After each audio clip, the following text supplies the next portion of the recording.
વચ્ચે ગુજરાત સરકારના મંત્રી મહોદયશ્રીઓનું પણ આગમન થયું છે. કૃષિ મંત્રી સન્માનની જીતુભાઈ વાઘાણીને પૂજન માટે અને સત્કાર સ્વીકારવા પૂજ્ય દાદા પાસે પધારવા વિનંતી કરીશ.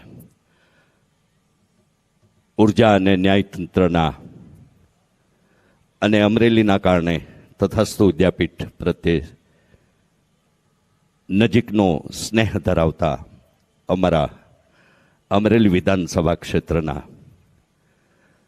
અમરેલીનું ગૌરવ સમા અને વર્તમાન સરકારના ઉર્જા મંત્રી માનની કૌશિકભાઈ વેકરિયાને પણ ભાગવત ભગવાનના પૂજન અને સત્કાર સ્વીકારવા માટે વિનંતી કરીશ. ધારાસભ્ય માનની રમેશભાઈ ટીલાળાને પણ આ જ ક્રમમાં ભાગવત ભગવાનના દર્શન પૂજન માટે,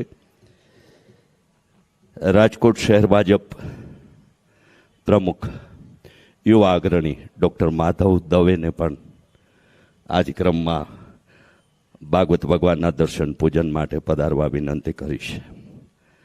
આર્કિટેક્ટ ચૈતન્યભાઈ સિહાર તથાસ્તુ વિદ્યાપીઠના આર્કિટેક્ટને પણ વિનંતી કરું કે તેઓ ભાગવત ભગવાનના દર્શન પૂજન માટે પધારશે. રાજકોટ જિલ્લા ભાજપ પ્રમુખ માનની અલ્પેશભાઈ ઢોલરિયા ગોંડલને પણ, કેસીભાઈ અને દુષ્યંતભાઈ ટીલાળાને પણ વિનંતી કરું કે આપ પણ પધારશું અને પૂજ્ય દાદાના કરકમળોથી આશીર્વાદ પ્રાપ્ત કરશું.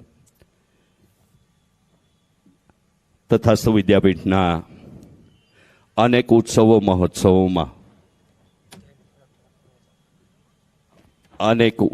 મહોત્સવોમાં આમ તો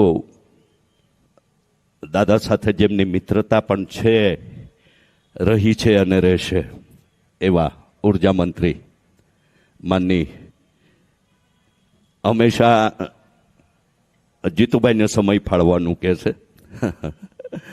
આભાર કૌશિકભાઈ. ગુજરાત સરકારમાં અતિ મહત્વનું અનેકવાર જેમને સૌભાગ્ય સેવાનું મળ્યું છે એવું અમારું નજીકનું નગર ભાવનગરના માનની જીતુભાઈ વાઘાણીને પ્રસંગોચિત પ્રવચન માટે વિનંતી કરીશ. આભાર.